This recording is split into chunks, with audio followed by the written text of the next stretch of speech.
Are you like most sales and other professionals who want to grow their wealth faster than what they are currently doing through their company 401k, even with that company match, the stock market, or just plain saving money? Would you sleep better at night if you had the financial freedom to be job optional in just 3 to 5 years through investing in real assets?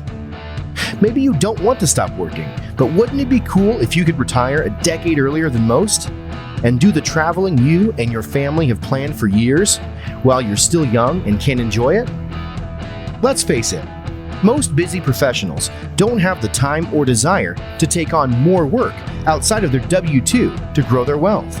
On The Wealth Flow, each week we share the stories, the investments, and take a deep dive into the various asset classes that can deliver that accelerated growth to your portfolio passively.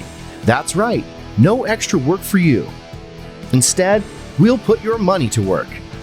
Learn what the 95% aren't talking about and join the top 5% of earners today on The Wealth Flow.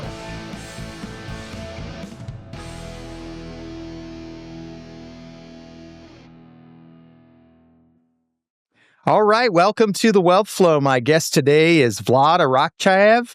Vlad is a New York-based multifamily investor, a real estate agent who started a privately held company, Zontic Ventures, and to achieve financial independence for him and for his family and for his investors.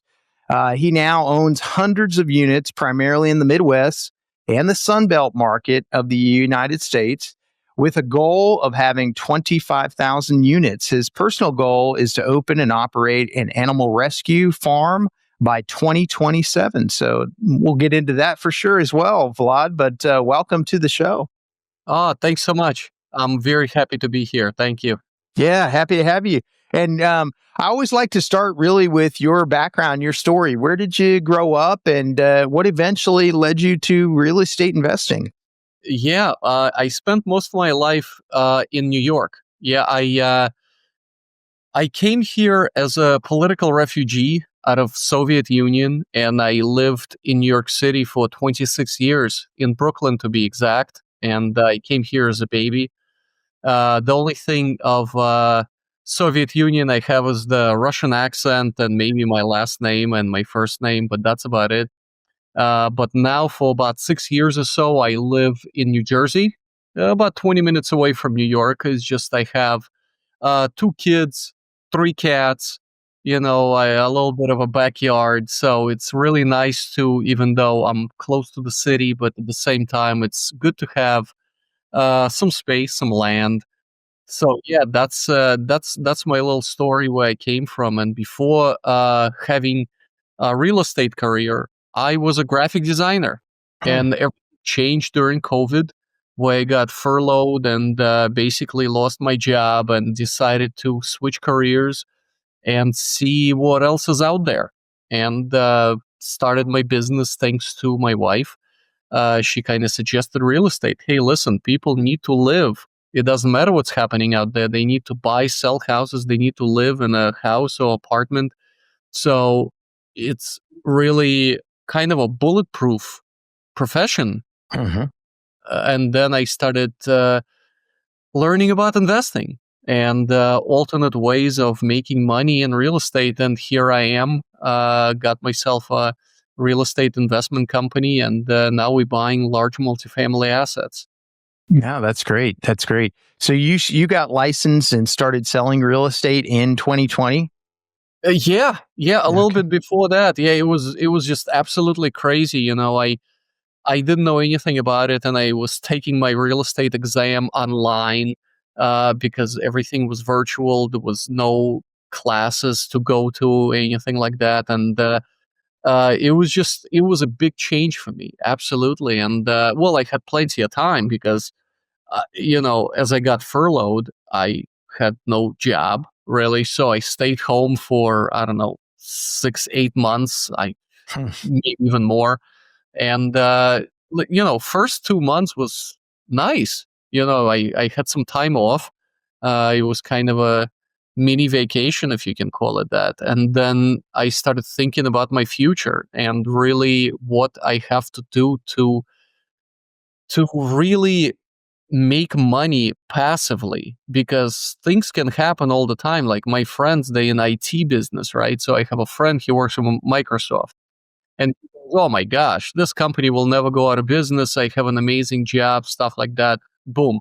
IT people are getting laid off. Big companies are firing people, cutting their bonuses. So he calls me and he's like, well, all the vacation plans are done.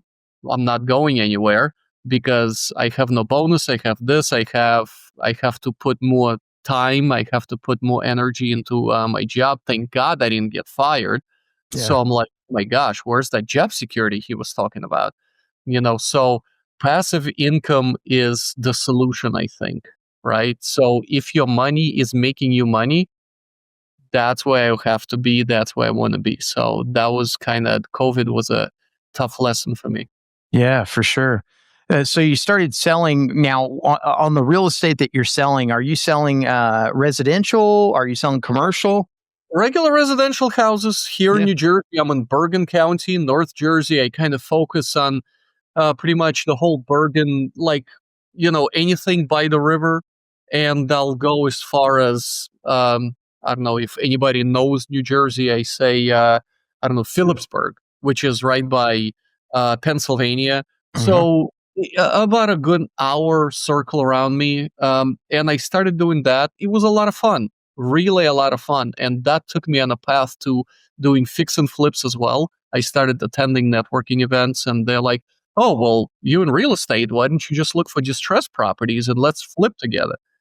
And I said, wow, what is that? So started learning about that, create ways of purchasing real estate, like loan assumptions and subject to deals and things like that, because you don't have to just go to the bank and get a loan to buy a house, right? There's other ways of purchasing real estate. And then I started buying real estate, just single family. And I'm like, oh, hold on a second. Passive income. Oh my gosh, I'm not doing anything and I'm making money. Yeah. So let me go a little more and more. And I explored further and further. And then I don't want to jump ahead, but I went to a big multifamily conference in Texas. And that really opened my eyes, because I thought that you really needed a lot of money to purchase large buildings. But ultimately, you don't. You don't. You need some money, yeah, but mostly you need skills and you need connections. And that's where it really opened my eyes on syndications, doing joint ventures, and doing larger deals. Okay. So you did do some smaller like flips and some, I guess single family rentals. Is that? Yeah. I've done that as well. There's a few that I've purchased by Philly, by Philadelphia on the New Jersey side. They were doing very well. But ultimately, I didn't want to be a landlord, because it's dealing with tenants and tenants' toilets and Termites, yeah.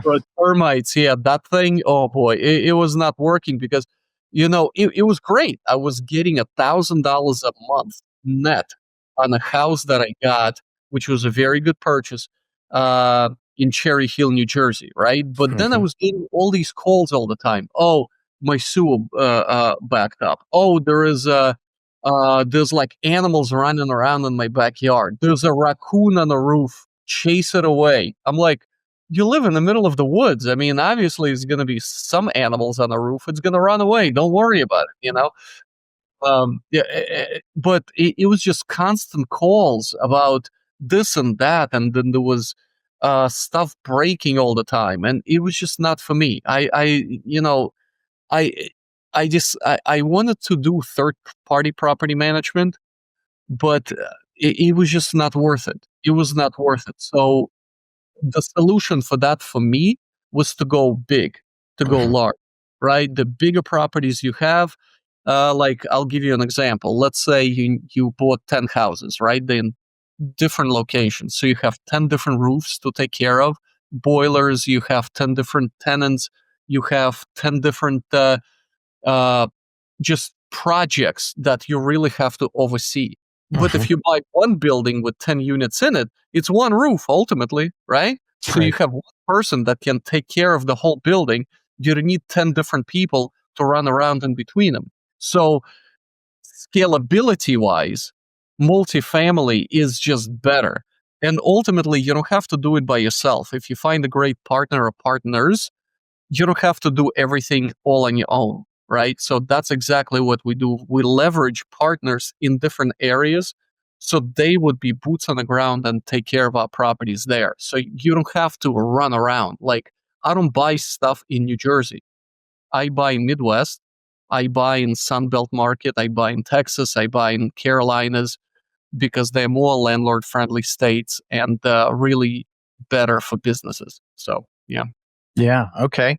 And so I guess yeah, tell us a little bit about that. So you went to a conference, and do you mind which conference was it that you happened to go to? Yeah. It was called MFIN, Multifamily Investors Nation. Okay. It was very good. It was in Houston. Flew out there. It's 1 day conference, and it like literally opened my eyes because I thought it's just impossible to do something like this. I mean, how can you take down 100-unit, 200-unit building? I mean, you need millions for that. Right. But without knowing the whole syndication model or partnerships, I didn't even think about doing something like this. How can it be possible? So on my flight over, I started researching this, and I got a mentor, right? So I interviewed a lot of mentorship groups around the country, and eventually I picked one because they are expensive. So it's really important to pick the right mentor who's been in the space for a long time. It's really important to do so. And like me in New Jersey, how can I purchase something in Dallas, for example, right? So within the mentorship community, I looked at the people that were doing deals in Dallas. I literally reached out to them and I said, hey, listen, can I underwrite with you? Can I look at properties with you? Can I just jump on calls together if you have property management calls or asset management, whatever it is? Can I just join in? Hmm. And since I was part of the community, it was easier for me to get in, right? They didn't take me as an outsider, but somebody who is within the family. You know what I mean? So technically you can do it without the mentorship, but it's difficult. There's a longer road. And also there's a whole education aspect to it as well, Hmm. right? When you're speaking with brokers, and if you don't know what you're doing or talking about, brokers will not take you seriously, right? Because it's a whole education portion to it. Because brokers are there to make money, not only for them, but for their clients as well. So if you gonna call them and say, hey, listen, I would like to buy a 50-unit apartment building, they're gonna ask you a couple of questions and pretty quickly realize that if you never had one before or don't have any partners in that area, they'll just hang up on you. Yeah. So they will not take you serious. So it's really important to leverage the community, and that's how I got into the space, so I can leverage the community and just leverage the team. So that's kind of a quick way of getting into it. Yeah. Okay. Okay.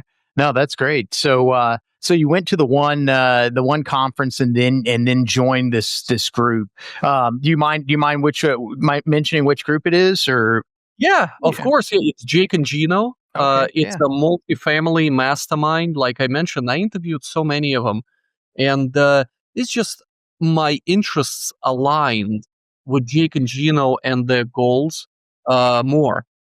So it's not that others are bad. It's just I clicked with these guys, better because it's just more of a family type of feel. And I kind of, after speaking with them, they really kind of welcomed me, and I felt very welcome there.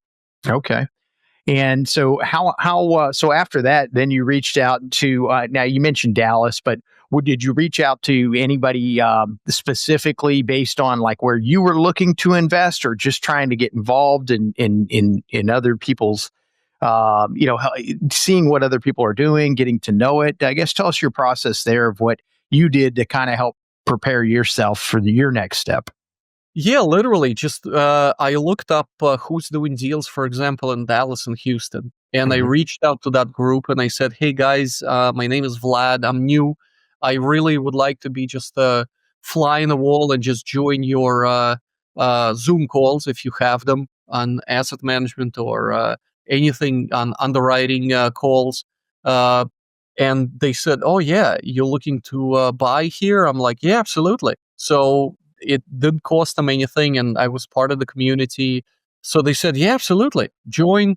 And it took about uh, I don't know, 3-4 months. Then I I started to understand what it's all about, because it's like drinking out of a fire hose. Let me tell you, it's not Sure. residential at all.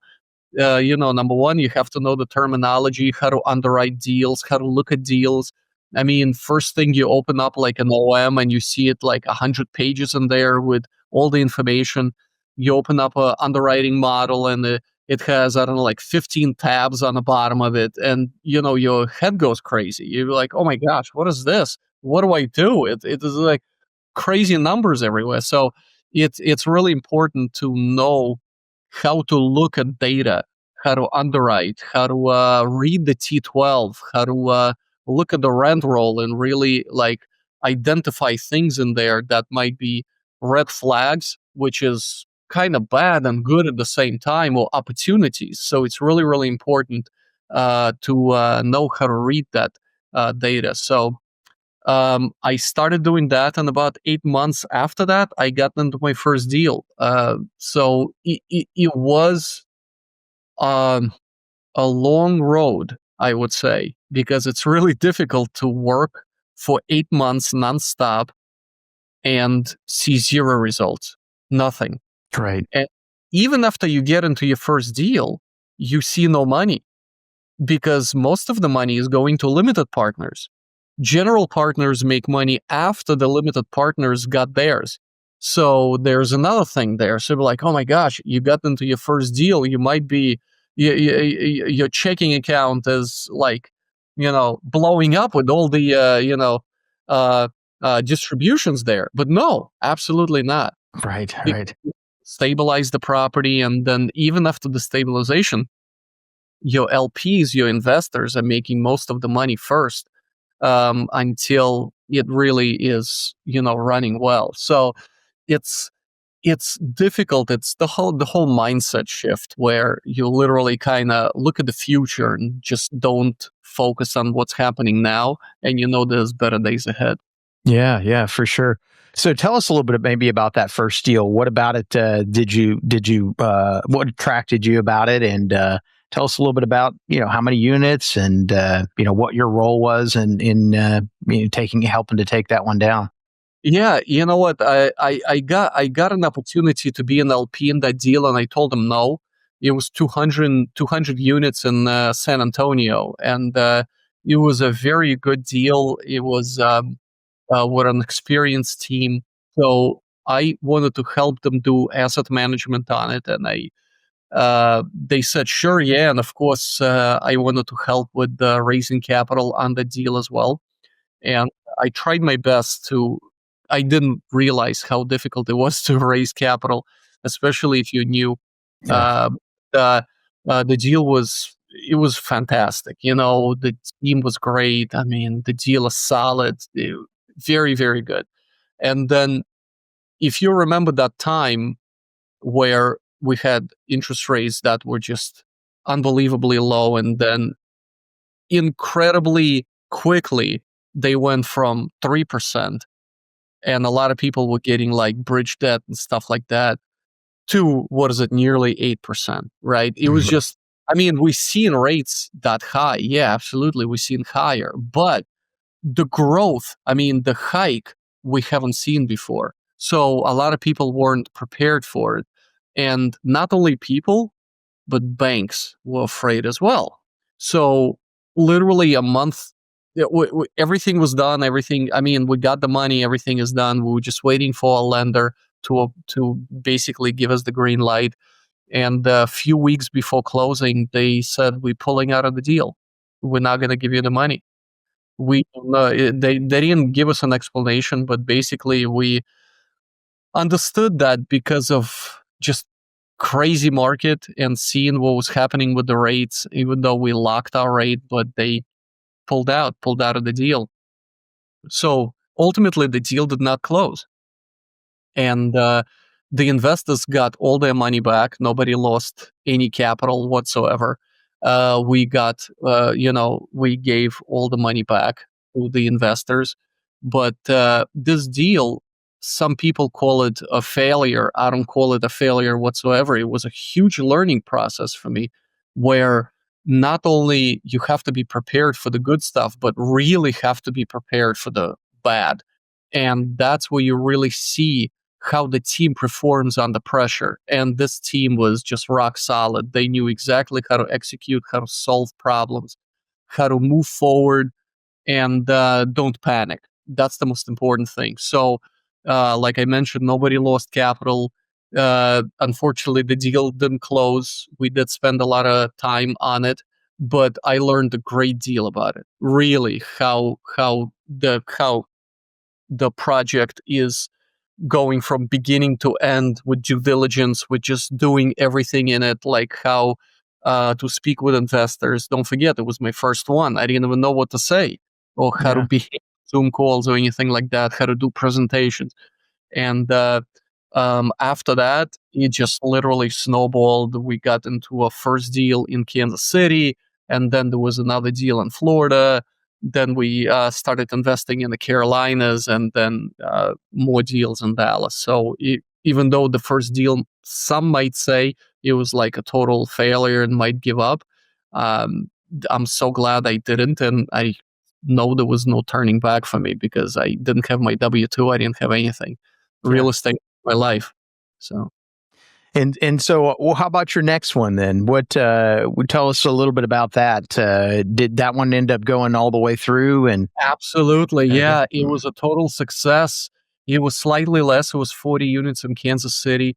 We found it for, I believe it was like $40,000 per unit. The rents were $300 below market. We purchased it, and it's crushing it now. Oh my gosh. We hiked up the rents by over $400. It is just doing amazing. Really, we doing distributions. Everybody's happy. We got great debt on it. We had to fix few things here and there. And the craziest thing is that it's 100% occupied with like a line of people waiting. If somebody leaves, we have a next person like ready to go. So that deal is going great. And the same thing is happening in Dallas as well. We have two deals in North and South Carolina. One is student housing, and they're 100% occupied right by the university, by Columbia. We're very, very excited over that one as well. Just as long as you buy right, manage right, and then operate it correctly, and then put the right debt on it.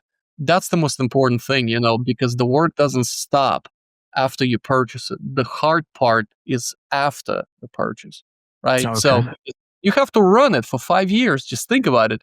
It takes you, let's say, 6 months to buy a deal, right? And then it takes you 5 years to run it.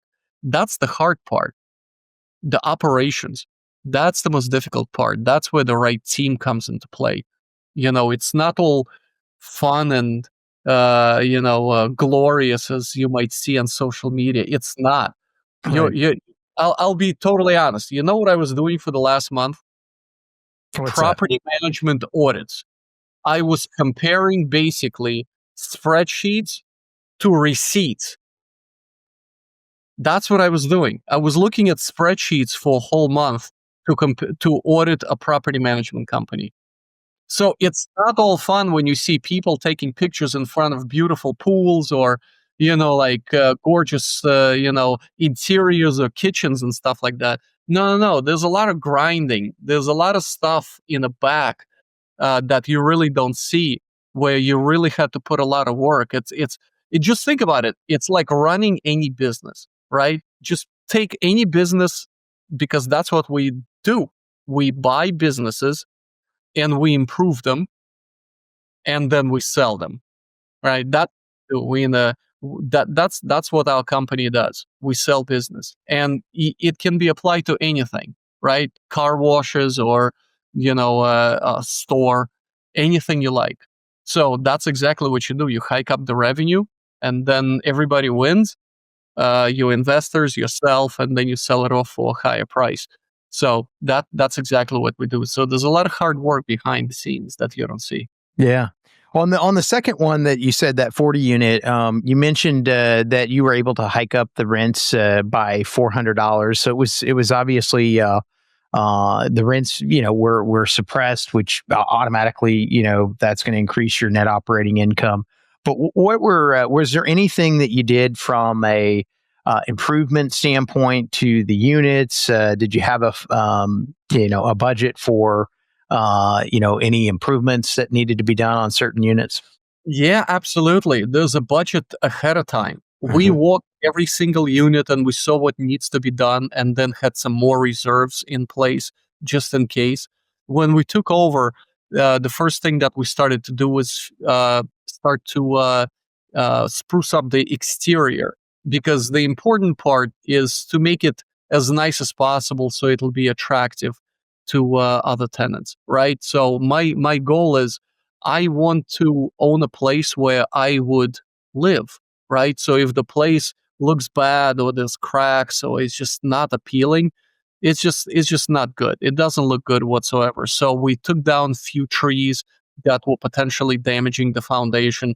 We repainted the whole building because it was brown and it was just not kept up, right? And so we painted it beautiful, like black and white, so really nice contrast. There was a big garbage in it, like as you drive to the property, there was a big dump like right there, and it just looked ugly. I'm like, why is there a garbage dump right there?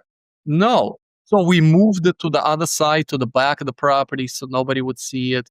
Redid the parking lots, really improved the lighting, of course, because security, that's really, really important. And then as people started moving out, we were of course painting, and then if kitchen needed to be replaced, we redid that. We were repainting cabinetry, put new appliances if it all depending, replaced carpeting, of course bathrooms.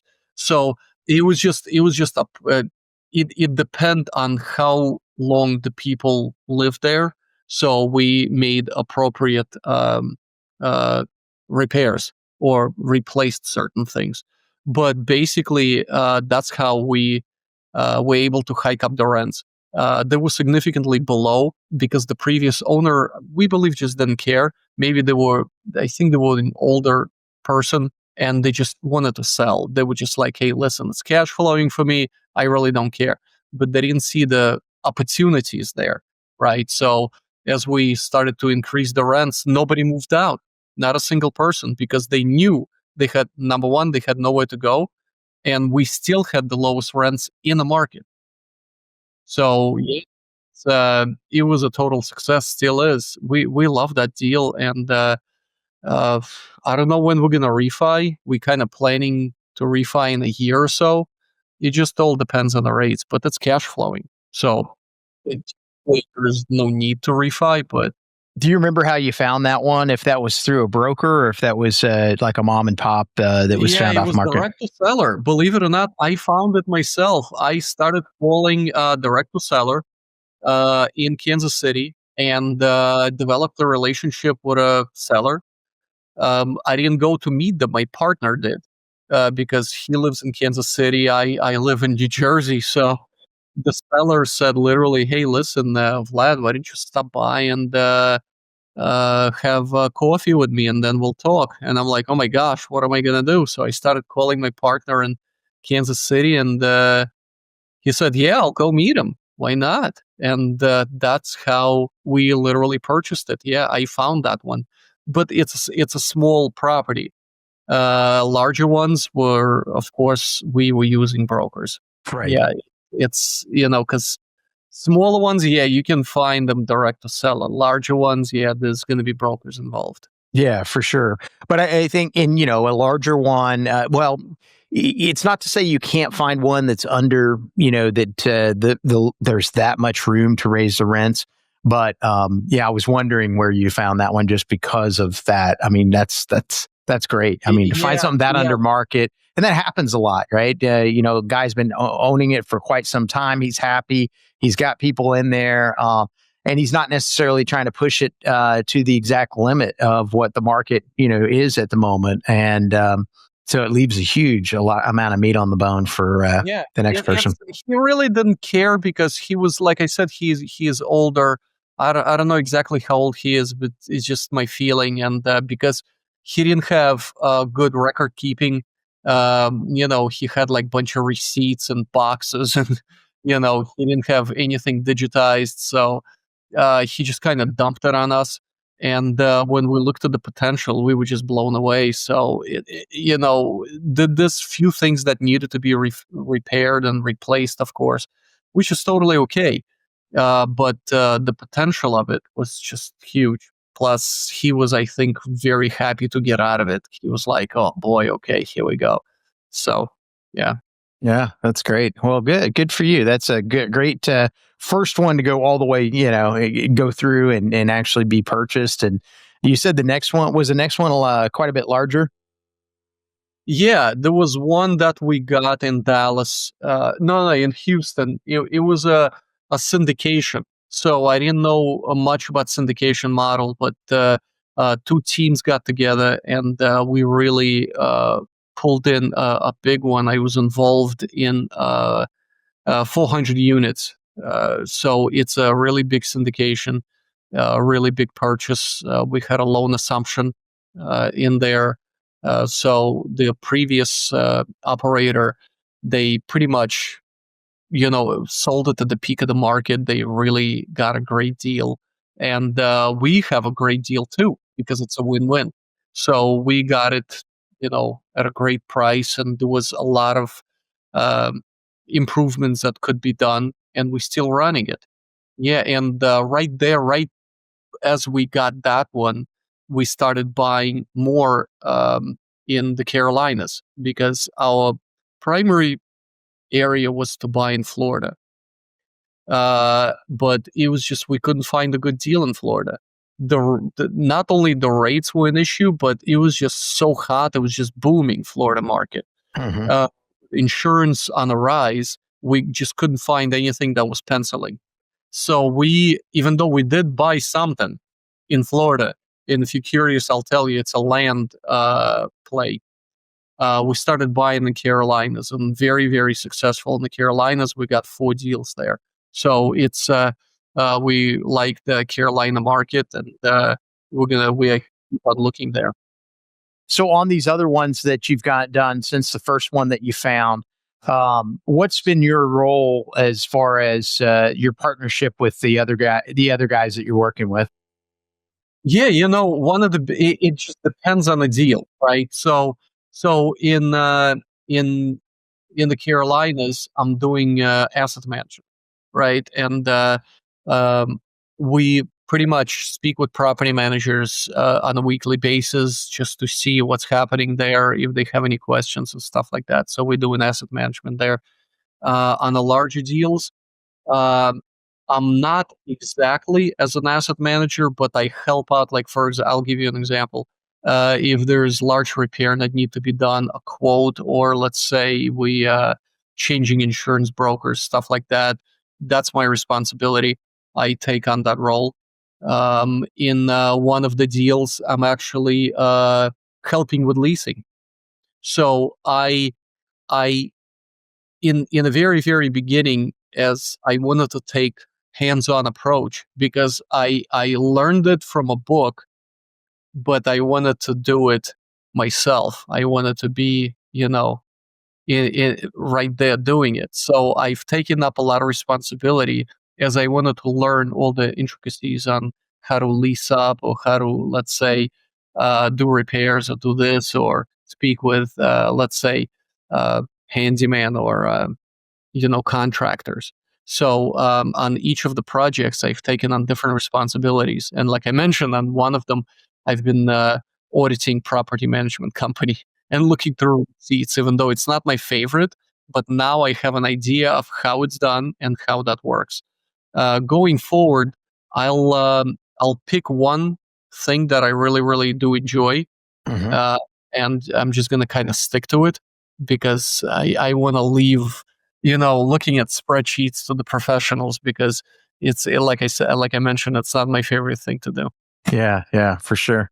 Well, that's great. That seems like it's given you some really well-rounded experience, and you've had an opportunity to, see and interact with a variety of different, different types of properties. You mentioned student housing as well as, just others and geographically. Have you guys seen much as far as, changes in rates? Obviously, a lot of folks are experiencing an increase in the insurance rates, kind of anywhere along the coastline, but not just there. I mean, a little bit of everywhere. So yeah, we do see the rates. So we're using creative ways to purchase real estate nowadays.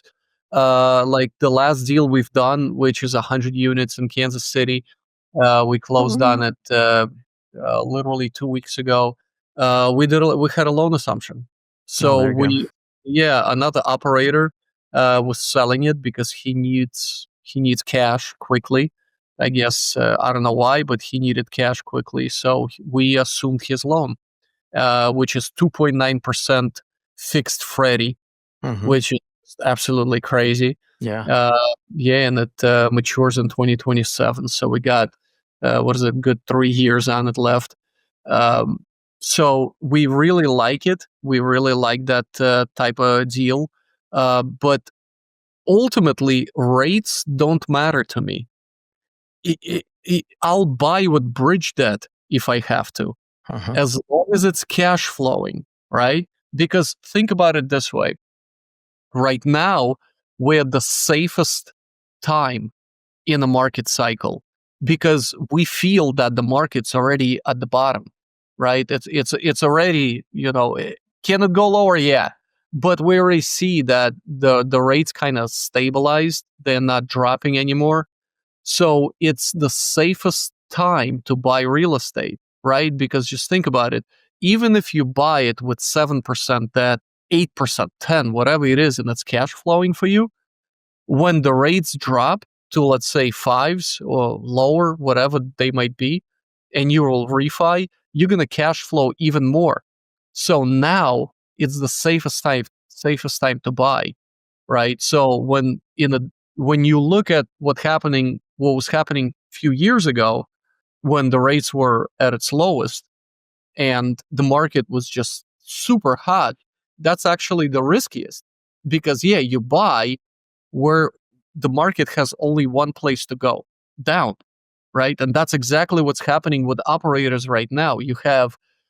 I just read a report, right? So there's 1.5 trillion of loans are coming due, right? And only 40% of them will be able to refi.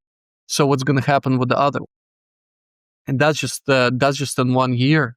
So people were too excited. They purchased it quickly, maybe over leveraged, right? Because money was easy to come by. Everybody was like, "Oh my gosh, real estate! Let me just."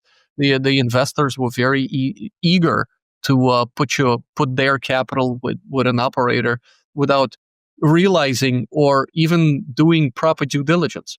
So it's really important to buy right, not grow too quickly, and really have the right team in place, right? Because if you're just going to grow too quickly, it will not work ultimately. Because let's say you're buying 20 units, right? And now you're buying 200. How do you know how to operate 200, right? Without having prior experience. So that's exactly what happened with the people a few years back with few operators that I know. Unfortunately, they're not doing that well. So do we benefit from this? Yes, we do. Yeah.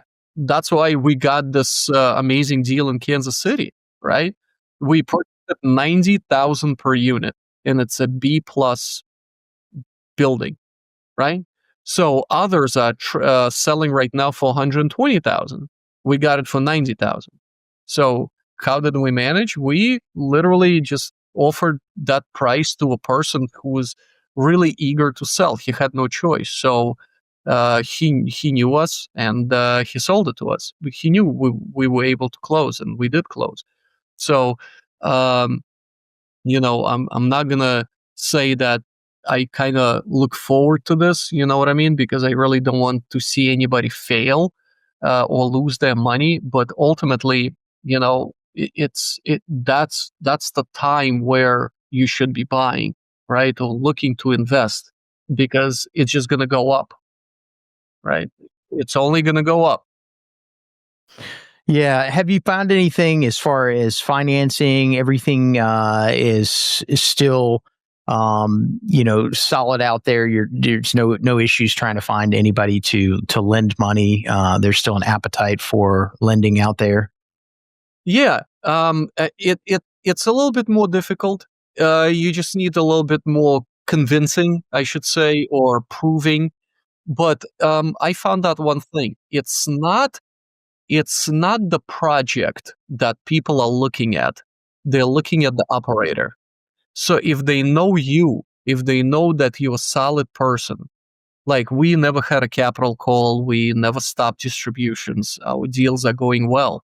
So if our investors who invested with us previously, and then the word spreads that, oh yeah, these guys bought right, they were super conservative, we really did our due diligence, we didn't buy 10 deals in a year, we bought three.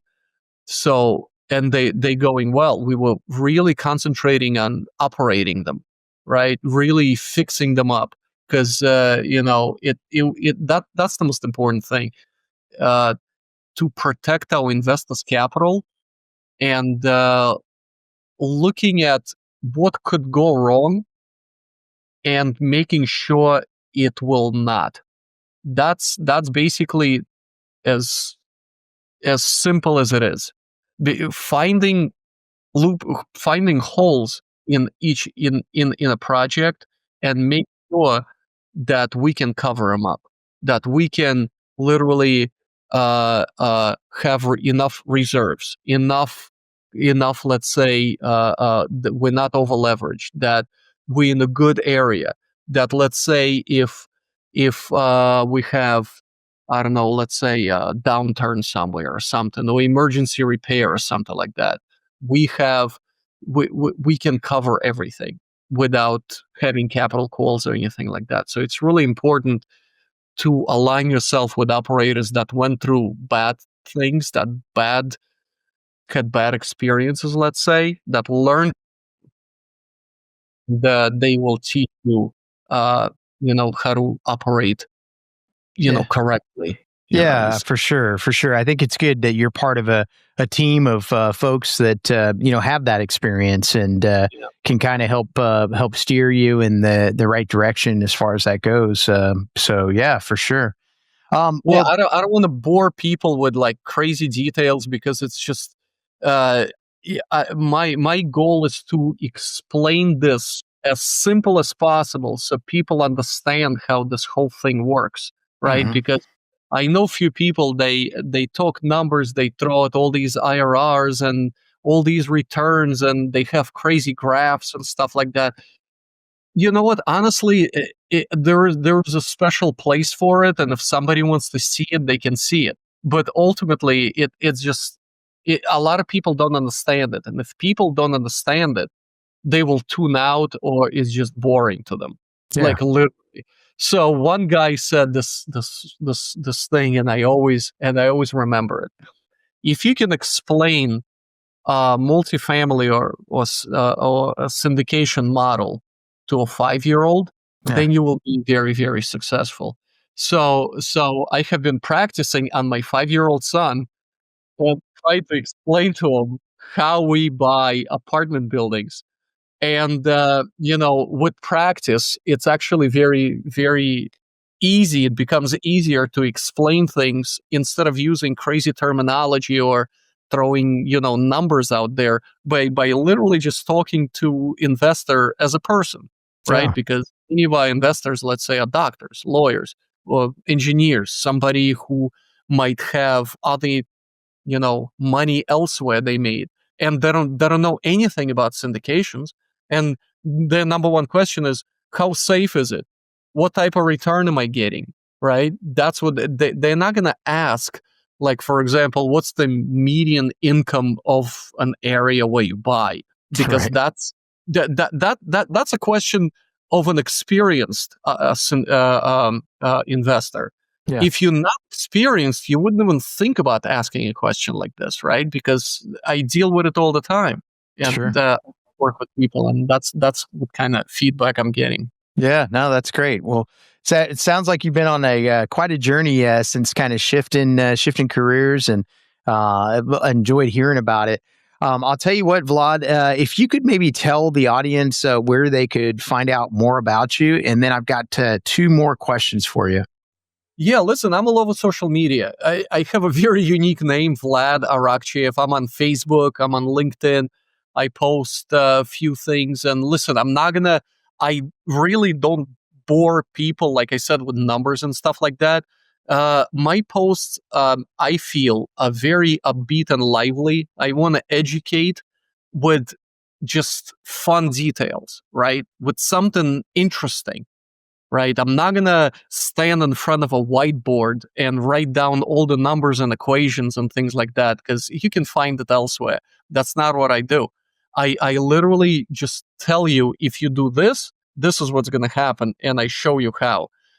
Plus, I kind of combine two of my hobbies. I like motorcycles. I ride motorcycles. So I have a YouTube channel called Wheels and Real Estate Deals. So yeah, like if it's not raining and it's above 40 degrees Fahrenheit, I take my motorcycle and I ride to, let's say, an investor meeting or some sort of a project or something like that. And on my way over, I talk about it. And then, when I get to it, we were recently removing an oil tank, and I thought it was quite interesting, right? So I actually filmed the whole process of how they dig up an oil tank, underground oil tank, and of course I got there on my motorcycle, so I threw that in there as well. So look me up on social media. I'm on, like I said, Facebook, LinkedIn, and Instagram, and YouTube, of course. So Awesome. yeah.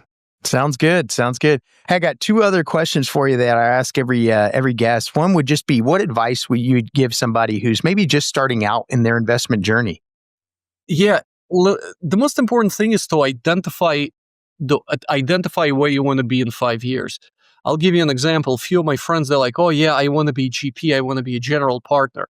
And then after a few more questions, they immediately say, "Well, that's impossible," because I literally ask them, I'm like, "Do you have a full-time job?" "Yes." "Okay, so if you work for 60 hours a day, a week, how can you fit another job of a general partner in your life? Can you do that?" And they're like, "No, I can't." I'm like, "Well, how can you be a general partner then, or a JV partner?" In a JV model or structure, everybody earns their pay, right? So you have to put something in. So unless there's something ahead of time and you say, "Listen, I don't want to do anything. Here's a bunch of money." That happens too sometimes, but you need a lot of money. But what happened is really to identify what do you want to do. So a lot of people that I speak with, they want to be a limited partner where they like what they do, they have their careers, they have their jobs, and they like their lifestyle. They just want additional income, and they want to diversify, right? So they invest in stocks, and they might just be like, "Hey, listen, I don't trust stocks anymore. They're too volatile. I want to invest into something else." And I hear real estate is a great investment. I'm like, "Yes." And this is the returns, and this is what we do, and this is how it works. So um, my suggestion is to identify where you want to be in 5 years. And if you really want to pursue real estate, just pursue it. Like, really give it 100%. Don't just try, do, right? Just notice it. Uh, but if it's not for you and you really want just passive income, you can find an operator, you can invest with them or alongside them, for example, and get the same benefits. Also learn as you earn. And you see if it's for you, then you can kind of continue on the GP path. If not, then stay in the LP path. There's nothing wrong with that. Hey, listen, I want to be an LP too, right? So Yeah.